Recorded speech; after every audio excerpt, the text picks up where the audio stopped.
शान्ताकारं भुजगशयनं पद्मनाभं सुरेशं विश्वाधारं गगनसदृशं मेघवर्णं शुभांगं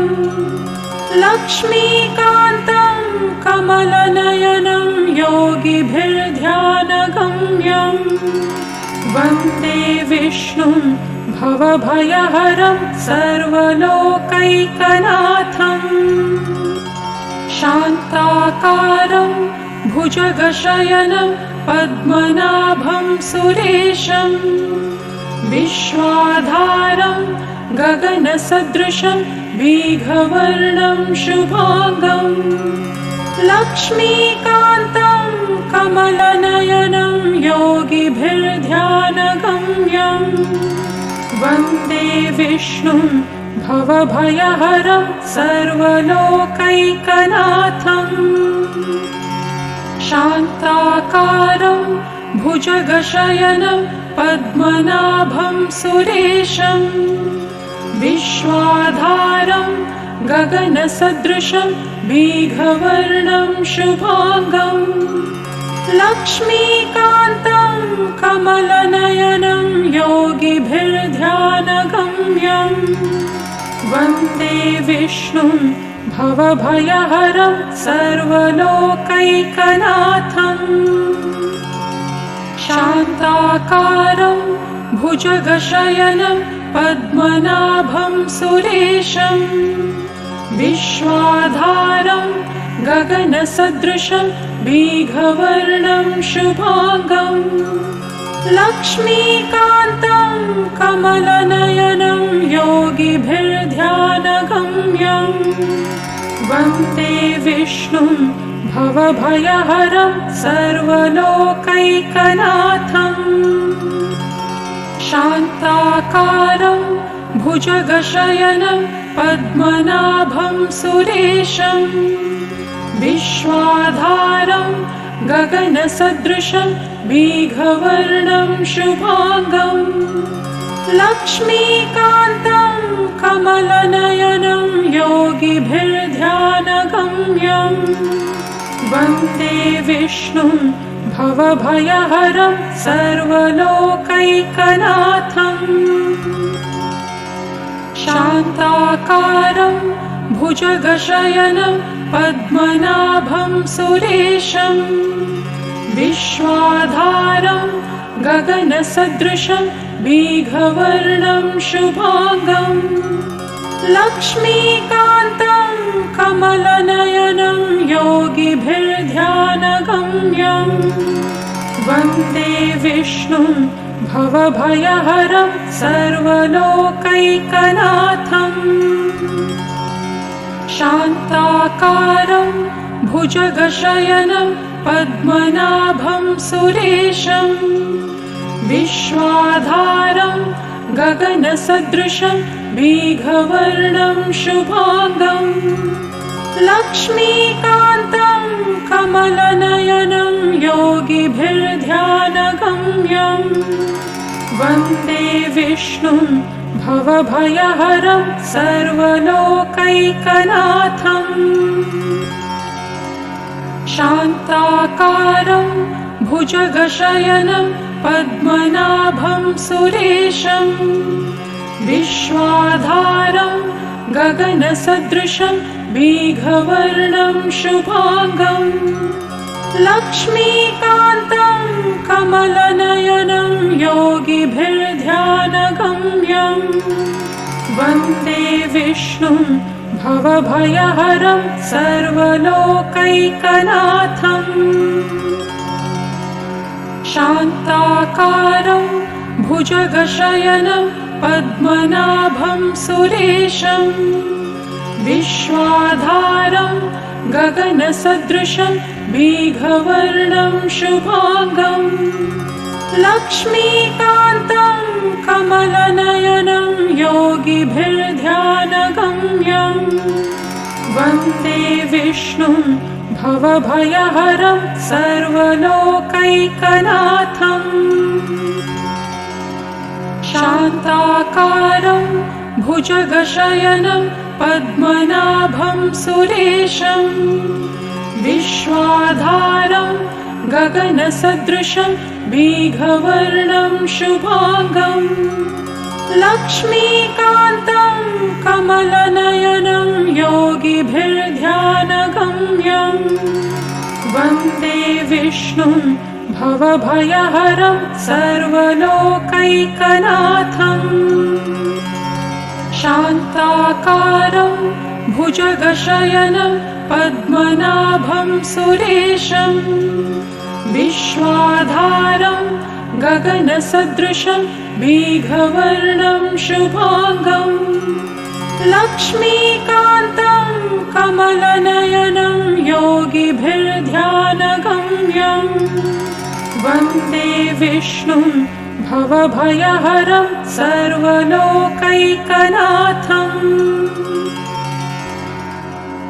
शान्ताकारं भुजगशयनं पद्मनाभं सुरेशं विश्वाधारं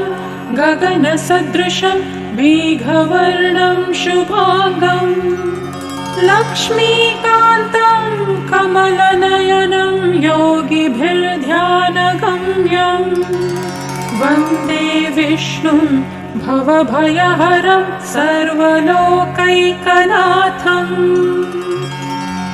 शान्ताकारं भुजगशयनं पद्मनाभं सुरेशं विश्वाधारं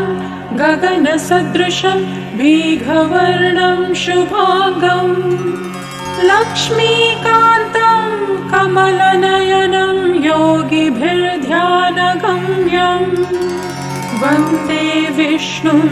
भवभयहरं सर्वलोकैकनाथम् शान्ताकारं भुजगशयनं पद्मनाभं सुरेशं विश्वाधारं गगनसदृशं मेघवर्णं शुभांगं लक्ष्मीकान्तं कमलनयनं योगिभिर्ध्यानगम्यं वन्दे विष्णुं भवभयहरं सर्वलोकैकनाथम् शान्ताकारं भुजगशयनं पद्मनाभं सुरेशं विश्वाधारं गगनसदृशं मेघवर्णं शुभांगं लक्ष्मीकान्तं कमलनयनं योगिभिर्ध्यानगम्यं वन्दे विष्णुं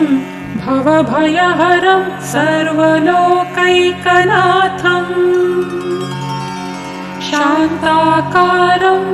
भुजगशयनं पद्मनाभं सुरेशं विश्वाधारं गगनसदृशं मेघवर्णं शुभांगं लक्ष्मीकान्तं कमलनयनं योगिभिर्ध्यानगम्यं वन्दे विष्णुं भवभयहरं सर्वलोकैकनाथम् शान्ताकारं भुजगशयनं पद्मनाभं सुरेशं विश्वाधारं गगनसदृशं मेघवर्णं शुभांगं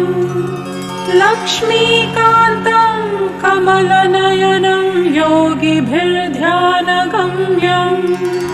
वन्दे विष्णुं भवभयहरं सर्वलोकैकनाथम् शान्ताकारं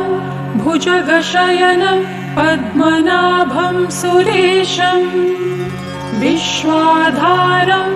गगनसदृशं मेघवर्णं शुभांगं लक्ष्मीकान्तं कमलनयनं योगिभिर्ध्यानगम्यं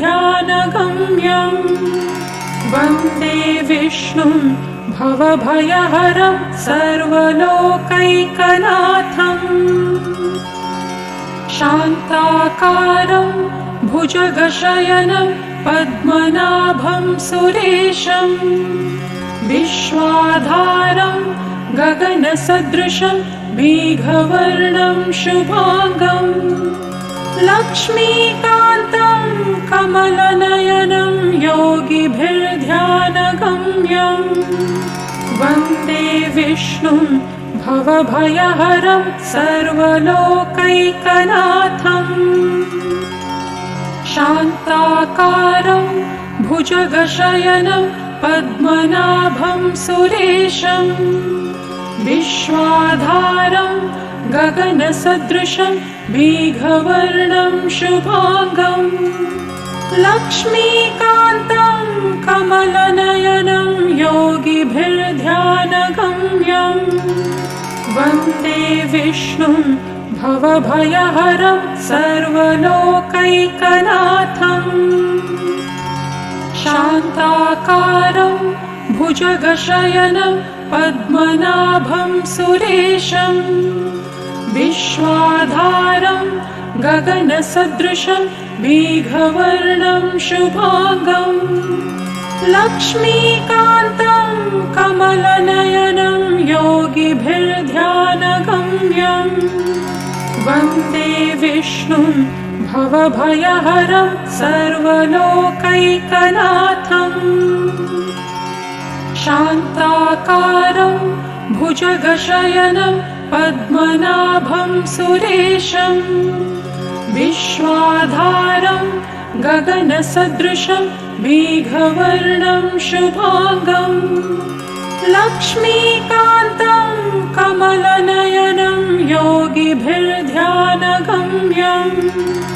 वन्दे विष्णुं भवभयहरं सर्वलोकैकनाथम् शान्ताकारं भुजगशयनं पद्मनाभं सुरेशं विश्वाधारं गगनसदृशं मेघवर्णं शुभांगं लक्ष्मीकान्तं कमलनयनं योगिभिर्ध्यानगम्यं वन्दे विष्णुं भवभयहरं सर्वलोकैकनाथम् शान्ताकारं भुजगशयनं पद्मनाभं सुरेशं विश्वाधारं गगनसदृशं मेघवर्णं शुभांगं लक्ष्मीकान्तं कमलनयनं योगिभिर्ध्यानगम्यं वन्दे विष्णुं भवभयहरं सर्वलोकैकनाथम् शान्ताकारं भुजगशयनं पद्मनाभं सुरेशं विश्वाधारं गगनसदृशं मेघवर्णं शुभांगं लक्ष्मीकान्तं कमलनयनं योगिभिर्ध्यानगम्यं वन्दे विष्णुं भवभयहरं सर्वलोकैकनाथम् शान्ताकारं भुजगशयनं पद्मनाभं सुरेशं विश्वाधारं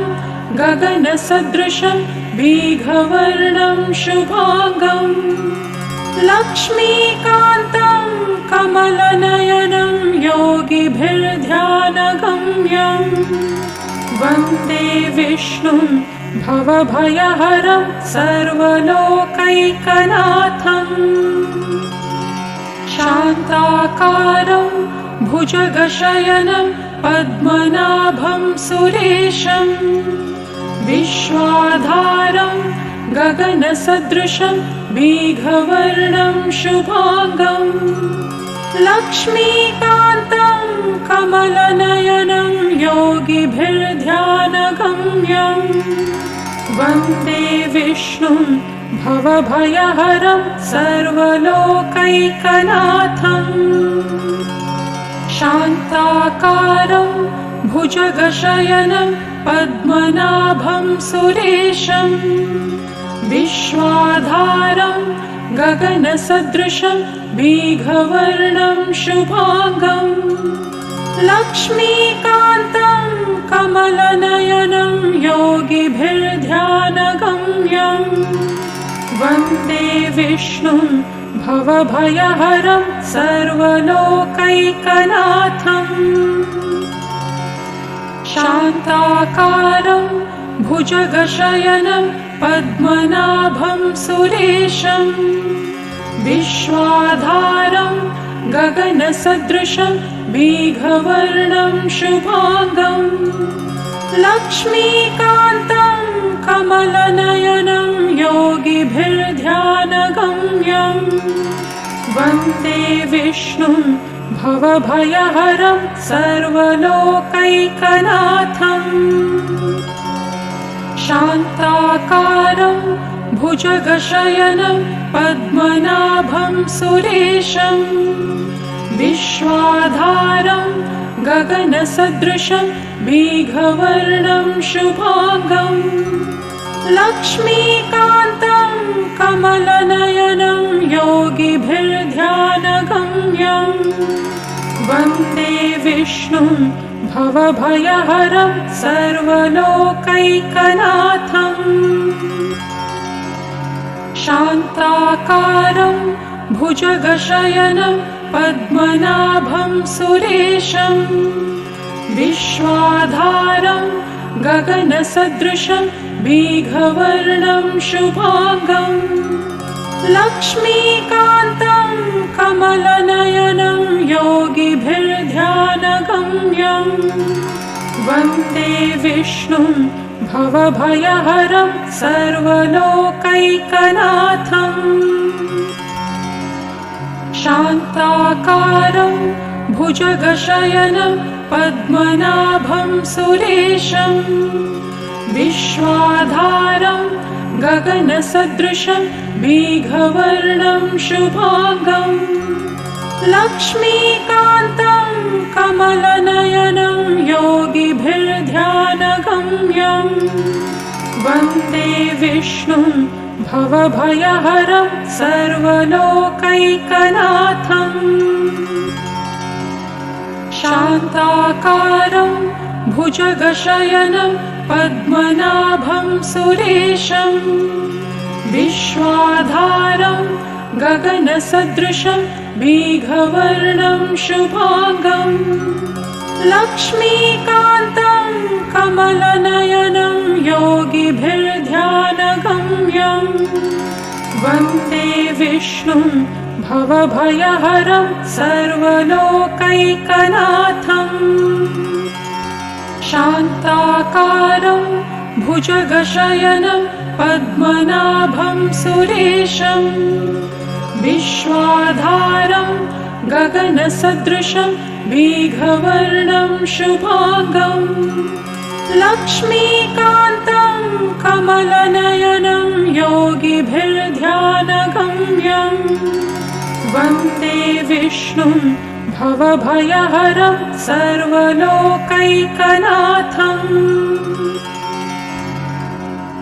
शान्ताकारं भुजगशयनं पद्मनाभं सुरेशं विश्वाधारं गगनसदृशं मेघवर्णं शुभांगं लक्ष्मीकान्तं कमलनयनं योगिभिर्ध्यानगम्यं वन्दे विष्णुं भवभयहरं सर्वलोकैकनाथम् शान्ताकारं भुजगशयनं पद्मनाभं सुरेशं विश्वाधारं गगनसदृशं मेघवर्णं शुभांगं लक्ष्मीकान्तं कमलनयनं योगिभिर्ध्यानगम्यं वन्दे विष्णुं भवभयहरं सर्वलोकैकनाथम् शान्ताकारं भुजगशयनं पद्मनाभं सुरेशं विश्वाधारं गगनसदृशं मेघवर्णं शुभांगं लक्ष्मीकान्तं कमलनयनं कमलनयनं योगिभिर्ध्यानगम्यम् वन्दे विष्णुं भवभयहरं सर्वलोकैकनाथम् शान्ताकारं भुजगशयनं पद्मनाभं सुरेशं विश्वाधारं गगनसदृशं मेघवर्णं शुभांगं लक्ष्मीकान्तं कमलनयनं योगिभिर्ध्यानगम्यं वन्दे विष्णुं भवभयहरं सर्वलोकैकनाथम् शान्ताकारं भुजगशयनं पद्मनाभं सुरेशं विश्वाधारं गगनसदृशं मेघवर्णं शुभांगं लक्ष्मीकान्तं कमलनयनं योगिभिर्ध्यानगम्यं वन्दे विष्णुं भवभयहरं सर्वलोकैकनाथम् शान्ताकारं भुजगशयनं पद्मनाभं सुरेशं विश्वाधारं गगनसदृशं मेघवर्णं शुभांगं लक्ष्मीकान्तं कमलनयनं योगिभिर्ध्यानगम्यं वन्दे विष्णुं भवभयहरं सर्वलोकैकनाथम् शान्ताकारं भुजगशयनं पद्मनाभं सुरेशं विश्वाधारं गगनसदृशं मेघवर्णं शुभांगं लक्ष्मीकान्तं कमलनयनं योगिभिर्ध्यानगम्यं वन्दे विष्णुं भवभयहरं सर्वलोकैकनाथम् शान्ताकारं भुजगशयनं पद्मनाभं सुरेशं विश्वाधारं गगनसदृशं मेघवर्णं शुभांगं लक्ष्मीकान्तं कमलनयनं योगिभिर्ध्यानगम्यं वन्दे विष्णुं भवभयहरं सर्वलोकैकनाथम् शान्ताकारं भुजगशयनं पद्मनाभं सुरेशं विश्वाधारं गगनसदृशं मेघवर्णं शुभांगं लक्ष्मीकान्तं कमलनयनं योगिभिर्ध्यानगम्यं वन्दे विष्णुं भवभयहरं सर्वलोकैकनाथम्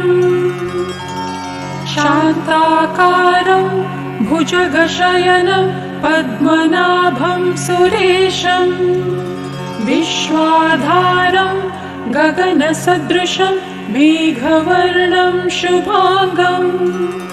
लक्ष्मीकान्तं कमलनयनं योगिभिर्ध्यानगम्यं वन्दे विष्णुं भवभयहरं सर्वलोकैकनाथम् शान्ताकारं भुजगशयनं पद्मनाभं सुरेशं विश्वाधारं गगनसदृशं मेघवर्णं शुभांगं लक्ष्मीकान्तं कमलनयनं योगिभिर्ध्यानगम्यं वन्दे विष्णुं भवभयहरं सर्वलोकैकनाथम् शान्ताकारं भुजगशयनं पद्मनाभं सुरेशं विश्वाधारं गगनसदृशं मेघवर्णं शुभांगं लक्ष्मीकान्तं कमलनयनं योगिभिर्ध्यानगम्यं वन्दे वन्दे विष्णुं भवभयहरं सर्वलोकैकनाथम् शान्ताकारं भुजगशयनं पद्मनाभं सुरेशं विश्वाधारं गगनसदृशं मेघवर्णं शुभांगं लक्ष्मीकान्तं कमलनयनं योगिभिर्ध्यानगम्यं वन्दे विष्णुं भवभयहरं सर्वलोकैकनाथम् शान्ताकारं भुजगशयनं पद्मनाभं सुरेशं विश्वाधारं गगनसदृशं मेघवर्णं शुभांगं लक्ष्मीकान्तं कमलनयनं योगिभिर्ध्यानगम्यं वन्दे विष्णुं भवभयहरं सर्वलोकैकनाथम् शान्ताकारं भुजगशयनं पद्मनाभं सुरेशं विश्वाधारं गगनसदृशं मेघवर्णं शुभांगं लक्ष्मीकान्तं कमलनयनं योगिभिर्ध्यानगम्यं वन्दे विष्णुं भवभयहरं सर्वलोकैकनाथम् शान्ताकारं भुजगशयनं पद्मनाभं सुरेशं विश्वाधारं गगनसदृशं मेघवर्णं शुभांगं लक्ष्मीकान्तं कमलनयनं योगिभिर्ध्यानगम्यं वन्दे विष्णुं भवभयहरं सर्वलोकैकनाथम् शान्ताकारं भुजगशयनं पद्मनाभं सुरेशं विश्वाधारं गगनसदृशं मेघवर्णं शुभांगं लक्ष्मीकान्तं कमलनयनं योगिभिर्ध्यानगम्यं वन्दे विष्णुं भवभयहरं सर्वलोकैकनाथम् शान्ताकारं भुजगशयनं पद्मनाभं सुरेशं विश्वाधारं गगनसदृशं मेघवर्णं शुभांगं लक्ष्मीकान्तं कमलनयनं योगिभिर्ध्यानगम्यं वन्दे विष्णुं भवभयहरं सर्वलोकैकनाथम्